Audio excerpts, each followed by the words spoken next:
Hello friends, today we are going through with the principles, concepts and conventions of financial accounting. This is our lecture 3. In this we are going through with the financial accounting, the generally accepted accounting principles, जिसे हम gap भी कहते हैं. Principles क्या हैं? तो principles जो है वो ब्रॉड गाइडलाइंस हैं. ये क्या कहा गया है? तो ये कहा गया है कि दीज आर दी गाइडलाइंस. ये एक तरीके की गाइडलाइंस होती हैं to be followed to make the financial statements meaningful to all people as far as practicable. And this principle consists of concepts and conventions. यानी हम सीधे सीधे कहें तो जो आपके जनरली एक्सेप्टेड अकाउंटिंग प्रिंसिपल्स होते हैं वो एक तरीके के रूल्स ऑफ एक्शन होते हैं या ऐसे कंडक्ट होते हैं जिसे आप कैसे डिराइव करोगे या कैसे निकालोगे from your experience and practices. Those experiences and practices which are useful, जो यूज़फुल प्रूफ हो चुकी है, जो आपके लिए बहुत यूज़फुल है, उसी गाइडलाइंस को आप फॉलो करते हो ताकि आपकी फाइनेंशियल स्टेटमेंट्स दूसरों के लिए, सभी जनरल पब्लिक के लिए मीनिंगफुल हो सके. और जो कंसेप्ट्स और कन्वेंशंस हैं वो इसी प्रिंसिपल का ही पार्ट है. These are the parts of these principles. Then financial accounting concepts are underlying. क्या कहा गया है कि जो ये कंसेप्ट्स हैं, ये कंसेप्ट्स अंडरलाइंग एजम्पशंस हैं एंड आइडियाज़ हैं which are fundamental to accounting practices. मतलब ये एक एजम्पशंस है. एजम्पशंस है मतलब, एजम्पशन का मतलब क्या होता है? मान लेते हैं कि ये हमारी इसके लिए फंडामेंटल अकाउंटिंग के लिए अच्छा है, तो कुछ एजम्पशंस हम लेके चलते हैं कि ये ऐसा होगा, ये वैसा होगा. वैसे ही यहाँ पर कंसेप्ट्स का मतलब होता है वो सारे एजम्पशंस जो हम अकाउंटिंग करते हुए लेते हुए ही चलते हैं. ठीक है, ये हमें दिया ही हुआ है अकाउंटिंग कंसेप्ट्स में कि ये एजम्पशन आपको लेकर चलना है अगर आपने कुछ अदरवाइज डिफाइन नहीं किया है तो. वहीं कन्वेंशंस क्या हैं? तो these are customs and traditions as a guide to the preparation of accounting statements. तो हम ये कह सकते हैं कि ये एक तरीके के कस्टम्स और ट्रेडिशंस हैं.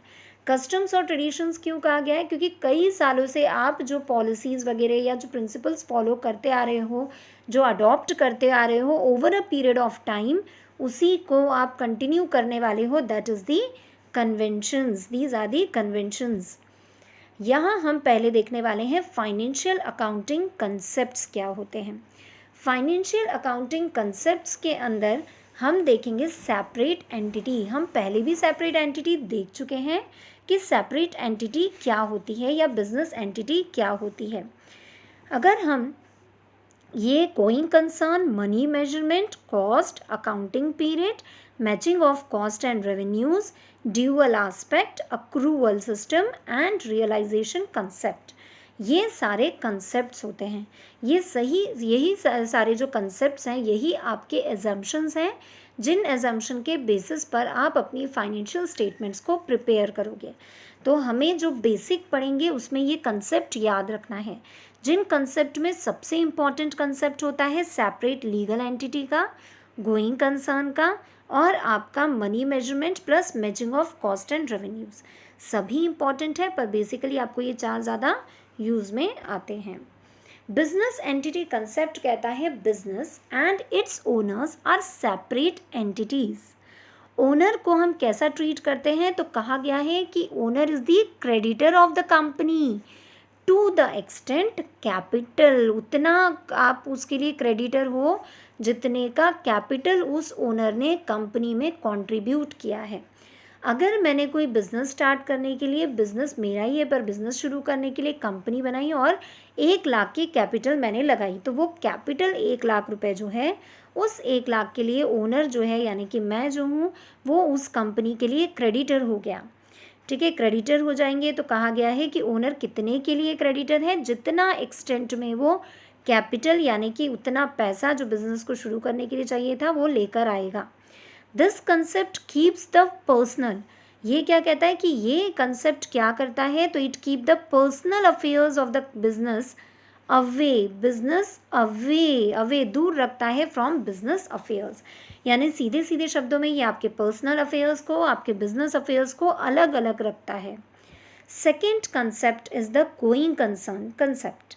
दिस कंसेप्ट अज्यूम्स दैट, क्या अज्यूम करता है कि business shall continue for indefinite period.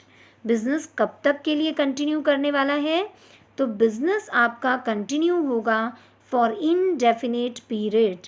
The proprietor, ये भी कह सकते हैं, the proprietor has no intention to close the, इसका कोई अब वो नहीं है कि बिजनेसमैन का कि उसको क्या करना है, ये बंद करना है, ऐसी कोई उसकी इंटेंशन नहीं है। No intention to close the affairs.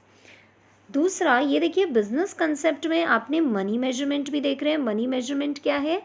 तो यहाँ पर मनी मेजरमेंट को देखिए, ओनली दोज ट्रांजैक्शन, क्या कहा गया है? केवल वही ट्रांजैक्शंस जो ट्रांजैक्शंस आपके एक्सप्रेस किए जा सकते हैं। कैसे? तो कहा गया है which is expressed in money. ये भी हम पहले देख चुके हैं कि जो भी पैसे के टर्म्स में आप एक्सप्रेस करते हो can be recorded, and non financial transactions are not recorded in the books even they effect the business. भले ही वो बिजनेस को इफेक्ट करे फिर भी हम क्या नहीं करेंगे?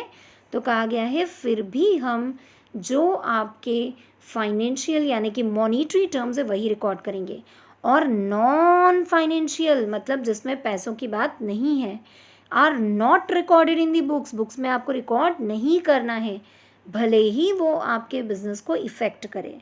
जैसे एग्जाम्पल के तौर पे डेथ ऑफ डायरेक्टर, डायरेक्टर की डेथ हो गई है तो भी हमें ये ट्रांजैक्शन नहीं रिकॉर्ड करना, क्योंकि इससे मॉनिटरी टर्म्स में हमें कोई फ़र्क नहीं पड़ेगा। अगर विद इन ऑर्गेनाइजेशन कोई डिस्प्यूट है उससे भी हमें कोई लेना देना नहीं है, क्योंकि वो मॉनिटरी टर्म में हम एक्सप्रेस नहीं कर सकते। फोर्थ कंसेप्ट है कॉस्ट कंसेप्ट। इस कंसेप्ट के हिसाब से असेट को आप कैसे रिकॉर्ड करो?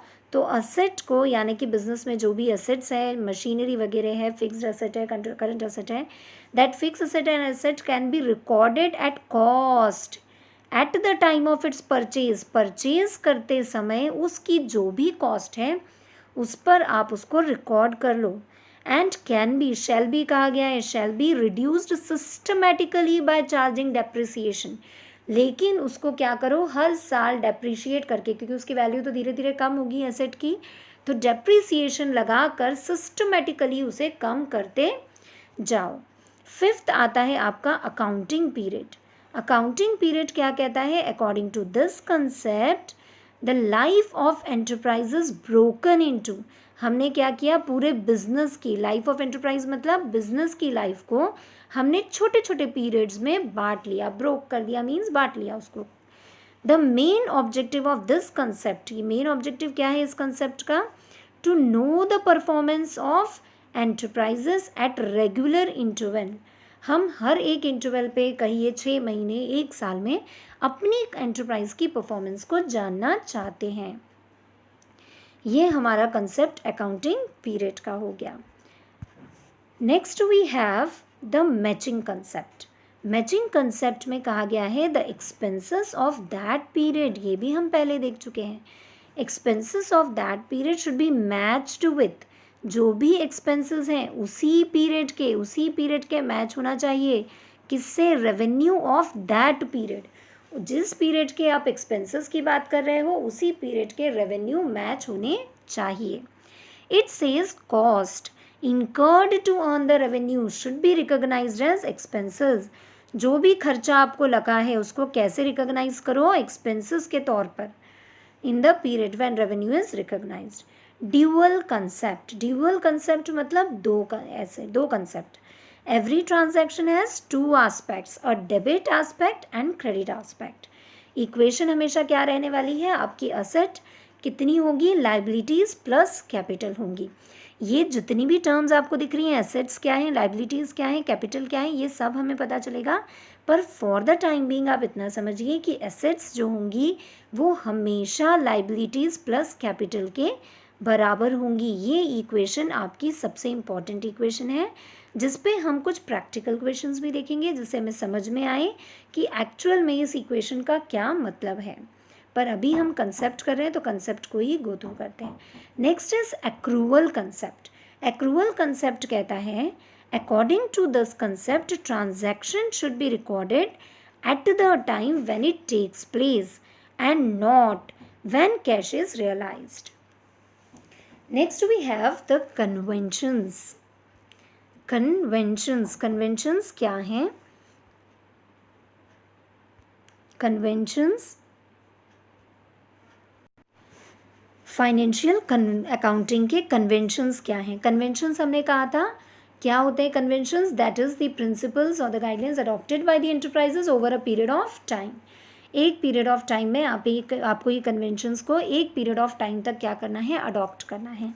जैसे conservatism principle, consistency, full disclosure, materiality, objectively verifiable evidences, these are the 5 conventions.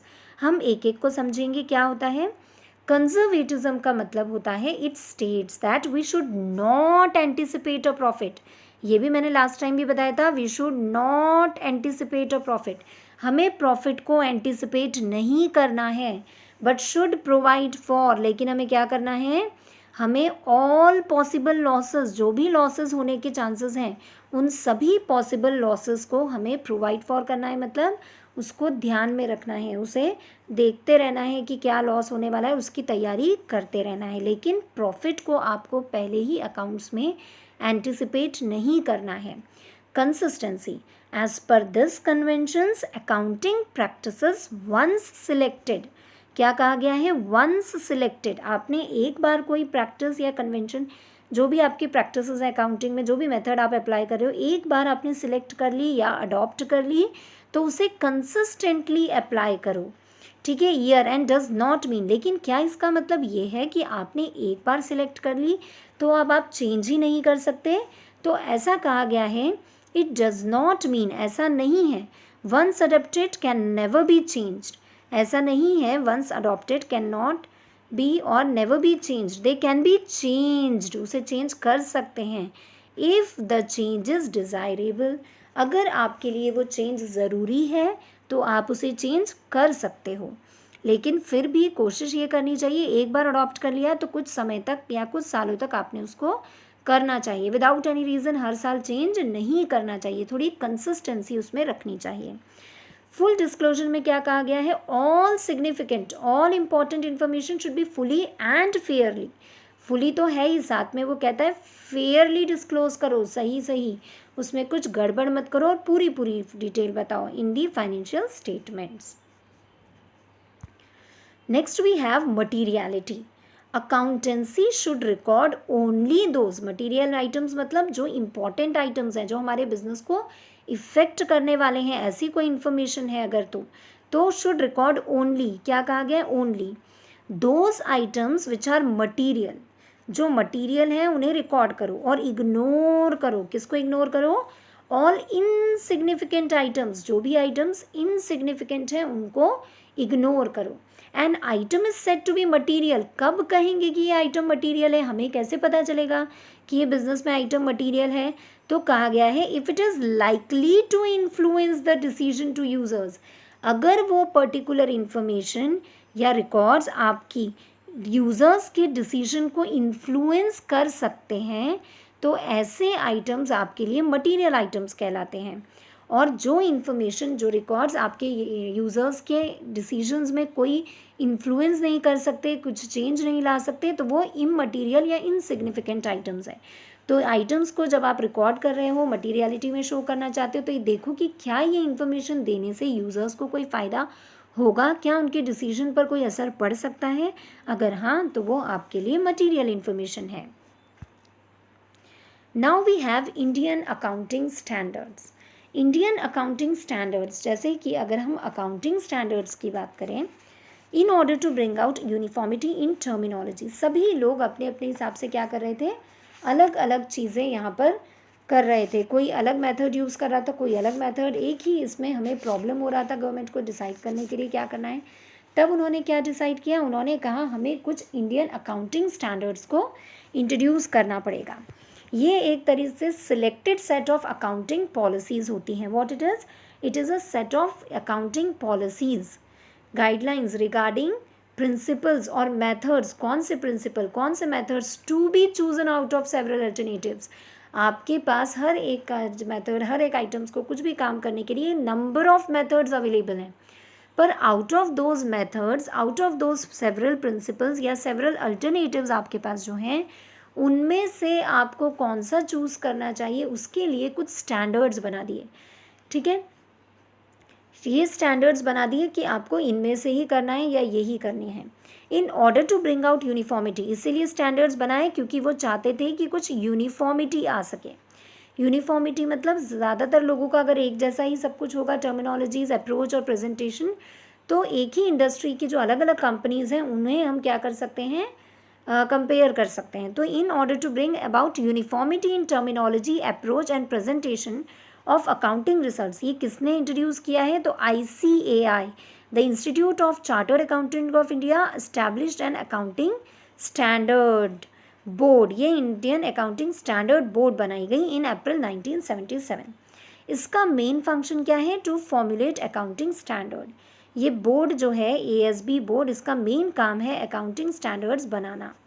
Accounting standards regulatory framework होते हैं विद इन विच, जिसके अंदर फाइनेंशियल, ये जो रेगुलेटरी फ्रेमवर्क है, फ्रेमवर्क मतलब क्या होता है, तो कहा गया है फ्रेमवर्क्स जो होते हैं, ये फ्रेमवर्क्स रेगुलेट करने के लिए, उसको चलाने के लिए बनाए जाते हैं, जिसके बेसिस पर, जिन फ्रेमवर्क के बेसिस पर आप अपना फाइनेंशियल स्टेटमेंट प्रिपेयर करोगे। ये अकाउंटिंग स्टैंडर्ड डिस्क्राइब करते हैं आपकी अकाउंटिंग प्रिंसिपल्स, कौन से प्रिंसिपल्स फॉलो करने हैं, कौन सी टेक्निक वैल्यूएशन के लिए फॉलो करनी है, and various aspect of measurement, आप मेजरमेंट कैसे करोगे, ये सभी चीज़ें, उनका ट्रीटमेंट क्या होगा, प्रेजेंटेशन क्या होंगे, आपको क्या क्या डिस्क्लोज़ करना पड़ेगा अकाउंटिंग ट्रांजैक्शंस में, कौन से इवेंट डिस्क्लोज़ करने पड़ेंगे, ये सारी चीज़ें, ये पूरा रेगुलेटरी फ्रेमवर्क आपको जो होगा वो कौन देगा, अकाउंटिंग स्टैंडर्ड्स प्रोवाइड करेगा। ये जो पर्पस अकाउंटिंग स्टैंडर्ड का है वो है एलिमिनेट करना, दूर करना, एज फार एज पॉसिबल, जहाँ तक हो सके जो भी इनकम्पेरेबिलिटी है, जिसके कारण हम दो कंपनीज एक ही इंडस्ट्रीज़ में कैसा काम कर रही है वो कंपेयर नहीं कर पाते, तो उस इनकम्पेरेबिलिटी को दूर करने के लिए फाइनेंशियल स्टेटमेंट्स की स्टैंडर्ड्स बनाए गए। साथ ही में डिस्करेज करने के लिए किसको, ऐसी अकाउंटिंग पॉलिसीज़ को हम डिस्करेज करना चाहते हैं through these accounting standards which are not in conformity with GAAP, जो जनरली एक्सेप्टेड अकाउंटिंग प्रिंसिपल्स की कन्फर्मिटी में नहीं है, मतलब उनके साथ नहीं है, उनके हिसाब से नहीं है, उन्हें भी डिस्करेज करने के उद्देश्य से अकाउंटिंग स्टैंडर्ड्स बनाए गए हैं। Fundamental accounting assumptions, 3 main assumptions हैं, जिन 3 अजम्पशंस पर आपका अकाउंट्स बेस्ड है। पहला हम गोइंग कंसर्न देख चुके, consistence and accrual, these are the main 3 accounting assumptions. Components of financial statements, a complete set of financial statement normally consist of, आपकी financial statement हम बार बार कहते हैं, financial statement मतलब क्या, financial statement में generally ये complete set होता है 4 चीज़ों का। उसमें आपका आता है सबसे पहले बैलेंस शीट होती है, प्रॉफिट एंड लॉस अकाउंट होता है, कैश फ्लो स्टेटमेंट होता है, जिसके साथ में कुछ नोट्स और कुछ स्टेटमेंट्स भी होते हैं। ये नोट्स और स्टेटमेंट्स आपको मटेरियल आइटम्स के एक्सप्लेनेटरीज बताते हैं। These are also integral part of the financial statement, ये भी आपके लिए फाइनेंशियल स्टेटमेंट का क्या है, एक इम्पॉर्टेंट पार्ट है, एक इंटीग्रल पार्ट है। Integral means important part of financial statements. Then we have components of financial statements में कौन कौन सी इंफॉर्मेशन कंटेंट है of different content components of financial statements. जैसे हमने कहा कि बैलेंस शीट कंपोनेंट्स में information contents of different components of financial statements, कौन कौन से कंटेंट है, जैसे हमने कहा बैलेंस शीट है, मैंने अभी आपको बताया बैलेंस शीट है। बैलेंस शीट जो है आपकी, वो बैलेंस शीट के अंदर अगर आप देखोगे तो ये पोर्ट्रे करता है क्या, तो वैल्यू ऑफ इकोनॉमिक रिसोर्सेज, जो भी इकोनॉमिक रिसोर्सेज आपकी एंटरप्राइज कंट्रोल करती है, जो भी रिसोर्सेज हैं आपके पास, चाहे वो लाइबिलिटीज़ हैं, चाहे वो असेट्स हैं, चाहे बिल्डिंग है, लैंड है, जो भी असेट्स हैं, वो इकोनॉमिक रिसोर्सेज जो कंट्रोल किए गए हैं एंटरप्राइजेस के द्वारा, वो सारी ही चीज़ें whatever you have financed and the way they are finance, कहाँ कहाँ से फाइनेंस मिला है, इक्विटी से मिला है या डेप्ट से मिला है, कहाँ से आया है, वो सारी चीज़ें आपको कहाँ मिलेंगी, बैलेंस शीट में मिलेंगी। फिर आती है बात प्रॉफिट एंड लॉस अकाउंट की। तो profit and loss account present करता है रिजल्ट ऑफ, किस चीज़ का रिजल्ट बताता है वो, प्रॉफिट एंड लॉस अकाउंट बताता है ऑपरेशंस का, जो अकाउंटिंग पीरियड में आपने ऑपरेशंस किए हैं। ऑपरेशंस किए हैं मतलब प्रॉफिट एंड लॉस में आपने क्या खरीदा, क्या बेचा, कहाँ से लाए, क्या क्या हुआ आपका, वो P&L अकाउंट बताएगा। इसे शॉर्ट में P&L अकाउंट भी कहते हैं। फिर कैश फ्लो स्टेटमेंट क्या है, तो ये आपको एंटरप्राइज ने जनरेट कहाँ से किया है, कैश, कैश कहाँ से आया है, कहाँ जा रहा है, दे हैव बीन यूज्ड। पहले क्या बोल रहा है वो, कैश जनरेट कहाँ से हुआ मतलब आया कहाँ से। फिर दूसरा क्या बोल रहा है वो कि यूज़ कहाँ पे किया है इन एन अकाउंटिंग पीरियड। ये दोनों चीज़ें कैश के बारे में आपको इन्फॉर्मेशन देगा। नोट्स और जितने भी शेड्यूल्स प्रेजेंट हैं सप्लीमेंट्री इन्फॉर्मेशन है, जो आपको अलग अलग आइटम्स के बारे में फाइनेंशियल स्टेटमेंट्स के बताते हैं। ये शेड्यूल्स जो आप सब कुछ अकाउंट्स में नहीं लिख सकते, P&L अकाउंट में नहीं, तो वो एक्सप्लेनेटरी स्टेटमेंट बाय नोट्स आप नीचे शो करते हो कि ये क्या है और कैसे होगा। Next is elements of financial statements. What are the elements of financial statements? The items of financial statement can be classified in 5 broad groups depending on their economic characteristics. कौन कौन सी इस पे बेस्ड है, तो कहा गया है इसे 5 ब्रॉड ग्रुप्स पर क्लासीफाई किया गया है जो उनके इकोनॉमिक कैरेक्टरिस्टिक्स पर बेस्ड है। These 5 financial elements, 5 main elements होती हैं जो आपको उसमें दिखेंगी। वो है असेट्स होती हैं, कंपनी की लाइबिलिटीज़, कंपनी का इक्विटी, इनकम और गेन, और एक्सपेंसेस और लॉसेस। ये कुछ मेन आइटम्स हैं और कुछ मेन एलिमेंट्स हैं, और इनके साथ कुछ और भी चीज़ें होंगी जो हम अपने नेक्स्ट वीडियो में कंटिन्यू करेंगे कि एसेट्स क्या है हम डिटेल में देखेंगे, लाइबिलिटीज़ क्या है, इक्विटी क्या होती है, income gain and expenses losses क्या होते हैं। ये सारी चीज़ें हम हमारे नेक्स्ट वाले में कंटिन्यू देखेंगे। और नेक्स्ट में ये करने के बाद जो हमने आज इक्वेशन देखी, asset is equals to liability, आज आपने जो इक्वेशन देखी कि असेट्स जो होती हैं वो क्या होती हैं, तो हमने देखा liabilities plus capital, liabilities plus capital होती है। तो ये जो आपकी लाइबिलिटीज़ प्लस कैपिटल है उनकी इक्वेशन कैसे बनती है, क्या होगा, ये सारी चीज़ें हम जो है अपने नेक्स्ट वाले वीडियो में देखने वाले हैं कि ये इक्वेशन कैसे बनेगी।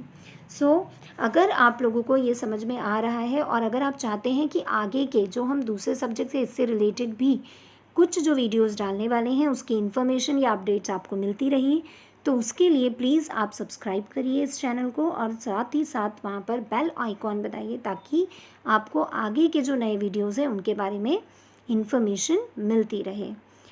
Okay guys, goodbye, thank you.